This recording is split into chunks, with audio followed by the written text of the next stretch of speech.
Now, my next guest is one of the sports industry's most in-demand professional mentors.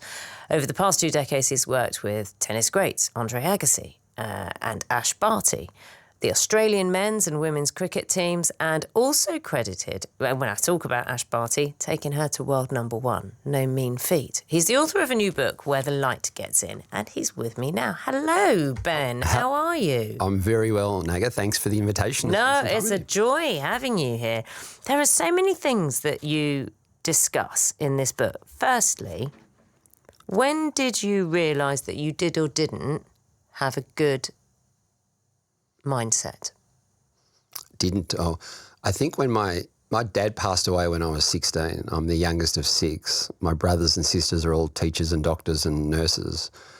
And I just had this craving to make sense of the world and how some people could navigate it really well. I was feeling quite anxious and typical young boy with big ears and knobby knees, and now, single parent. I was kind of just trying to make sense of it. And then that's probably the moment where I was probably on this journey to find purpose and perspective. And I studied anthropology, philosophy and English. And I was wondering, when am I ever going to use these 3 disciplines? I didn't realise at the time. It was just 3 topics I chose. That, philosophy was the study of wisdom, anthropology is humans and human behaviour, and English, the power of words. And 30 years on, that's literally all I do. But then I joined Nike, which is very much a storytelling company, and that itch got even worse. Seeing these elite athletes get so distracted from all these things, extrinsic motivations, as we call them, money, fame, status, recognition, and they lost that intrinsic reason they fell in love with the sport. So that curiosity took me on a very different journey, that I was trying to understand how some people could navigate it really well. And, they were very light and some people were very dark, right, in terms of trauma and so forth. So that curiosity, not being a doctor or a professor in that nature, probably took me on that journey that I don't understand these things, but I was just fascinated by it, and that, to where I am now. Can I pick up on your father's death? Mm-hmm. Because you compare, you refer to, and it's something that, if you're a TV fan, Ted Lasso, the character Ted Lasso, and he himself is seen as a very successful coach from the States, comes over to train a team that's not doing so well, and is famed for his motivational speeches and his philosophy, simple seeming philosophy on life. But there is a moment where he himself needs psychological support and mental support, and he refers to his own father. Yeah. And there is something that's not been resolved that is contributing to his panic attacks, for example. You, in the book, you mention this. Do you draw parallels there? Oh, it's incredible. When Ted Lasso came out, we thought our office was being bugged. When I give a talk in the US now, I get introduced as the original Ted Lasso from Australia. I mean, the correlation is nuts, yeah? I mean, 3 years before the show came out, I took on a team called Richmond FC. I know. I didn't know whether to believe this when I was reading your book. It was crazy, right? They brought an in-house journalist when the team was at its lowest peak. The team sucked. But then we used principles of authenticity and vulnerability and storytelling and appreciation and agency to create this competitive advantage. My Richmond then went on a tear and won 3 of the next 4 premierships. But it got even crazier, right? Because Ted Lasso's dad passed away when he was 16. My dad passed away when he was 16. So I'm in New York. I'm about to give this major talk to all the big private equity companies in the US that own sporting teams. And the last episode of Ted Lasso had just come out. I didn't know it was the #1 show in America, by the way. You'd never seen it? I've seen the whole. Now? Yeah, I'd seen every episode, but the last episode I hadn't seen. And so I'm homesick, I'm jet lagged, I'm on my own, I just want to get home. And the phone starts beeping saying, have you watched the last episode? I said, no, I'm about to watch it, don't tell me what happens. Anyway, the last scene in the whole series, when Ted leaves the team to get reunited with his son, they play a song. Well, when my dad died, I started learning the guitar just to learn how to play an instrument, right, in that play state. And the first song I ever learned to play and sing out loud, which was, in hindsight, probably a dedication to my dad, was Cat Stevens' Father and Son. And guess what song they played in the very last episode, in the very last scene? So I'm crying my eyes out on my own in this hotel in New York City going, seriously, could you get any more weirder in terms of the correlation? So to this day, I still don't know whether the writers had any understanding whether it was, luck or design that the show was modeled. There's got to be a link, hasn't there? I'm dying to find out. So if you know Jason Sudeikis or the writers, you can help me find this out. Well, you know, lots of people listen to us here on Five Live. They will have an idea. I am absolutely sure. I want to talk to you about how one of the things that interested me a lot was the word expectations. You do a whole chapter and you kind of start the book off in terms of expectations. Yeah. And what expectations do to us and why in your world or in your thinking, expectations are not good. Yeah, I call it the most dangerous word in the world today. But I'm not the first one to say that, by the way.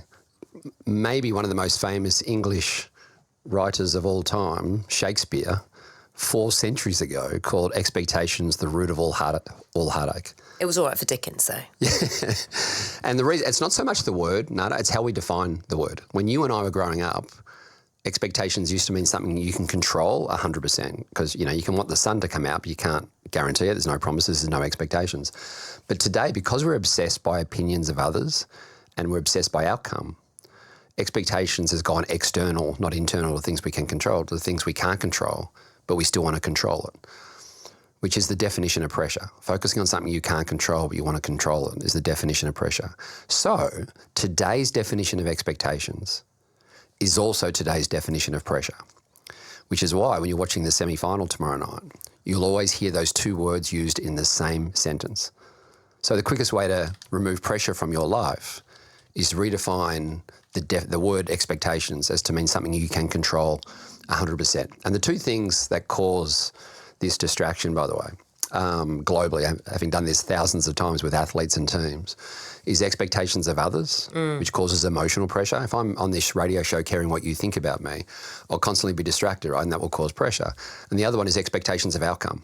If I'm constantly fascinated, how will this radio interview go? What will happen at the end? That will cause outcome pressure, right? And they're the two biggest distractions today. There was a beautiful book by Bronnie Ware called The 5 Deathbed Regrets of the Dying. She's a hospice nurse and she codified thousands of people on their deathbed. And the top 5 deathbed regrets, if you're interested. I am. 5th was, I wish I'd allowed myself to be happier. Number 4 is, I wish I stayed in contact with friends. Number 3 is, I wish I showed my feelings more. I wish I was more vulnerable. Number 2 is, I wish I didn't work so hard. The number 1 deathbed regret, if you can believe this, Nada, is, I wish I had the courage to be me and live a life true to me rather than the expectations of others, right? So even on our deathbed, that word, right, we're not living our own lives. We think we've got to live up to the responsibilities of someone else's life. So if I can help someone remove external expectations, they literally remove pressure from their life and get back to, you know, having fun and learning to compete, have fun and play in terms of discipline. And I'm fascinated with your football team, by the way, because I feel like this country has had an unhealthy relationship with its football team because of this subconscious external expectations we might have, you know, unwittingly put on the players and the team. And you feel that for one moment, you'll get distracted by that in the worst. We're not. I don't think we're enjoying it in the way we potentially could. I think we could perhaps enjoy it better, and enjoy the moment, which I feel maybe this England team is doing. But the criticism still comes. Yeah, if the team doesn't do exactly as everyone thinks it should be doing. Yeah. Give me a second. I just want to get talking of expectations. Let me just go to get an update on the cricket. We'll come back to the football in a second. We'll go to Edgbaston. It's the latest in the one-day international between England and India. Ellie Oldroyd, what's going on? Hello. Yeah, well, I'm watching a crowd that expects so much from this Indian cricket team. And England maybe just starting to release a bit of the pressure that they were under early on, thanks to the brilliance of Jasprit Bumrah. They're 58 without loss now, and we're in the 11th over, so the run rate has gone up from under 3 and over to around about 5.5. Ben Duckett's on 42 off 38 balls. Jacob Bethel only 12. We've seen a couple of sixes from Ben Duckett in 1 over from Gurna Brar, playing only his 4th ever game for India and his 1st ever in England as well. Fascinating to see how India shape up in these conditions, which are so different from what they face at home. But it's been a really, really interesting 50 minutes or so of play so far after England won the toss. They are 58 without loss. Where's the pressure, Ellie? Since I'm having a conversation with Ben at the moment about pressure. Yeah. Well, I mean, I think I don't know whether Ben would agree with this. I mean, I know that you've worked listening. in cricket a lot. Hello, Ben. Hi, nice to meet you. Lovely to meet you too. I know this Indian cricket team, it's constantly this expectation. And actually, so many of the big stars of Indian cricket can't even live in India anymore. So people like Virat Kohli has moved to London. He has a home in London because he can walk down the street and he's not kind of constantly in the public eye and just bearing the weight of a nation on his shoulders. And Sachin Tendulkar, the great Indian batter, was very much the same. And I wondered what you think of Brendan McCullum, actually, as well, as a man who just sacked as England's red ball coach but continuing as white ball coach, but was about removing the fear from his team, from this England team, when he first took over. Yeah, it's very relevant. It's extraordinary the amount of athletes whose job description it is to play. Like, they literally get paid to play sport, but they're not in the play state, they're in the fear state because of that pressure. So the process, by the way, if you want to remove pressure from your life, is to do three things. Well, two things really. Learn to identify, acknowledge and accept the things you can't control, because if you don't accept them, that will cause pressure. And focus the time that you have left on the things you can control. And if you do an acceptance list, Naga, you'll realise, oh my God, there's so many things I can't control, that focusing on that will cause pressure. And there's only three things you can control, which is your intention, which is like, what do you want? What's the goal or what's the strategy for your English cricket team? The second one is effort, how hard you're prepared to work. And the third one is mindset. They're typically the only three things you can control in a performance or in life. And yeah, many moons ago, I knew Virat Kohli very well. And I remember the whole Indian cricket team learning to identify these distractions so they could play without consequence, was their slogan, rather than playing with consequence. Right, which is a very childlike thing. If you go into that early play state, you'll play playful, carefree, excited, safe, without consequence. It was similar with Ash Barty. She was asked at the semi-finals of Wimbledon a few years ago, how do you stay so clutch and calm in these critical moments in a semi-final when your opponent's, berating themselves and smashing their tennis rackets? And she said, I literally go back into my early play memory. And I remember this little girl who fell in love with tennis on holidays with her family. And that enables me to play carefree and without consequence, rather than with consequence, because the goal is to lighten up, not tighten up. And I don't know the context of Brendan and why he was removed. I do know the whole Bazball and so forth. Yeah, there was a lot of tension, I think, and some poor decisions that were considered poor, etc., etc. But again, it goes and to Ellie's point regarding the Indian cricketers as well, the pressure, the external pressure, and how much you take that on, I think. The goal is to, absolutely. The goal of media and social media is to build up expectations and pressure, to create this rivalry, create this cortisol, creates the entertainment industry. As an athlete and a team, your job is to realise that that's not real. What is my responsibility as a professional cricketer is to focus only on the things I can control. If I care what the opinions of media or the coaches or my family or my friends even think, for 1 second, I'll be distracted by their expectations, which I can't control. So even this term, Naga, pressure is a privilege, it's not. Yeah, because it's written, where is it? Which Billie Jean King. That's it, yeah. And I love Billie Jean King, by the way. She's an absolute idol of mine. And I agree with the intention of what she was trying to say. So if you play at the US Open, you walk down centre court, you see this pressure is a privilege before you walk out.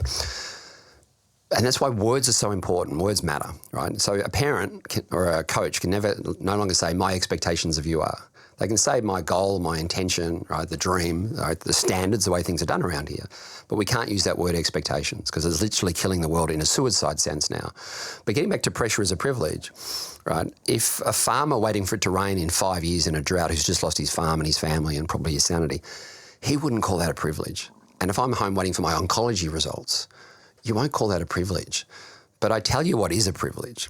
When you've worked really hard your whole life for something that you really care about, it really matters, there's a real meaning to it, and you're in the moment, the opportunity or the possibility of what you can do in this moment, that's the privilege, right? Pressure is optional, right? But the moment, the opportunity is what can, and if you can focus only on those things you can control, you have this freedom, which is the opposite of pressure, by the way, to compete, have fun and play.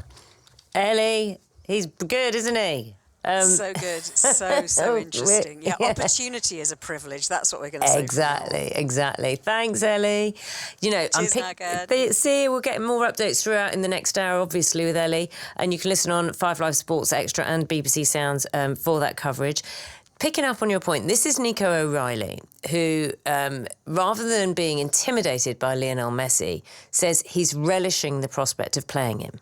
For me personally, he's the best player to ever touch a football pitch, and yeah, I can't wait for the challenge. That's the attitude, isn't it? Yeah. He's believing in his potential and is excited by the possibility of what he can do. We want to be tested against the best, right? We want to see how good we can be, possibly. So rather than being intimidated and caring, how will I go? What if I fail? What if I can't play well? It's, well, what if I can? What if it all works out? Yeah, what if I can do this? Like, what if, right? And listen to your inner fan, not your inner critic. A 21-year-old having that attitude, it's brilliant. Well, that's in that play state. You dare to dream. Yeah. Like, he's thinking, why not me? And why not now? Or why not us? Like, when you tap into that imagination and that dream state, right, which is, by the way, that's part of being playful, is daring to dream. And the problem is, if we take it seriously or ourselves seriously, we just get distracted. I want to squeeze in what Thomas Tuchel is doing, obviously England manager. He said the team did not play well enough, right? Didn't play well enough. And then Gabriel Clark interviewed him from ITV after the match, talking about mentality, questioning the mentality of the team. This is what happened. This is pure mentality. How can you ask about mentality now? This is pure mentality. It's not about mentality. No, I mean when the players had the problem, was that the mentality? What was There's it? no mentality problem. This is pure mentality. This is pure mentality. You can bottle it up and sell it. Absolutely. So why is the problem for mentality? It's the quality of our games. That's it. This has nothing to do with mentality. He's got that kind of right, hasn't he? Yeah, I think so. Yeah, I mean, you forget that sport is unpredictable and unscripted. You've got another team to play against. Certain, right? You're playing. Certain teams will start well, and some teams won't. But I think what he's saying is, it's not what happens to you in a game of football. It's not what happens to you in life that matters. It's how you respond. It's always about the response, and you can't control what happens. You can control how you respond. So from a mentality point of view, yeah, as long as you realise that you don't let the conditions of your environment determine your mindset, you decide that for yourself. Had some text coming through. Shelley says, morning, well done. What an insight. The anxiety of the nation is real. And because we have expectations that is coming home, she's enjoying the interview, by the way, enjoying what you're saying. Keith in Sussex says, there's another vital thing you can control, how you respond to life events. Exactly. So, yeah, there's three mindset muscles we call agency, acceptance and appreciation. And agency is the ability to respond to whatever adversity comes your way. Mark in Ipswich has said, much to my amazement, I've got a London marathon place. Most I've run is 10K, and I really need to have a mindset plan. So he's not asking for your training plan or anything like that. Any ideas? Yeah, easy. Identify a belief that's holding you back from breaking your PB in that marathon, right? Like the 4-minute mile with Roger Bannister. Exactly right. I was told it could never be done. So, yeah. Just wanted to see if it could. Yeah, the greatest pin-up story ever in sport is your own, right? He tapped into the self-fulfilling prophecy. You believe in what's possible, right? So the great thing about Roger Bannister's story is not what happened, it's what happened next. Like within a month it gets broken again, within a year it's like 9 times. Open the flood barriers. So the question is why for 100 years it was considered dangerous to try and attempt the 4-minute mile, but as soon as it was, 9 people broke it. And the punchline is because they believed they could. I've got 30 seconds. So Mark, any hints for Mark? So he's 10K. Most of his run is 10K. He's running the marathon. Yep. Believe it. Break down the barriers that are stopping. I am enough and I'm not done yet. Mark says, I'm loving this chat so much so that it's stopping me tuning into the cricket. Ellie's going to have a word with you. I'm learning so much about how I'll manage my approach to encouraging my kids in sport. The 6 most powerful words that a parent can say to their children is the exact 6 same words my elite coaches say to their players. I love to watch you play. Because it's unconditional. It's not conditional upon scoring a goal. Yeah, not I love to watch match. you win. No, and the 3 most powerful words they can say is no matter what. Right? Whatever you want to do with your life, we're going to love you no matter what. We've got your back no matter what. Like it's unconditional. Right? So reward process, not outcome. You have inspired so many people with this chat, Ben. Thank you so much. That's Ben Crowe, who's written this book, and it is enlightening. It's called Where the Light Gets In. Simple, playful, profound perspective shifts to change your life. More from me after 12.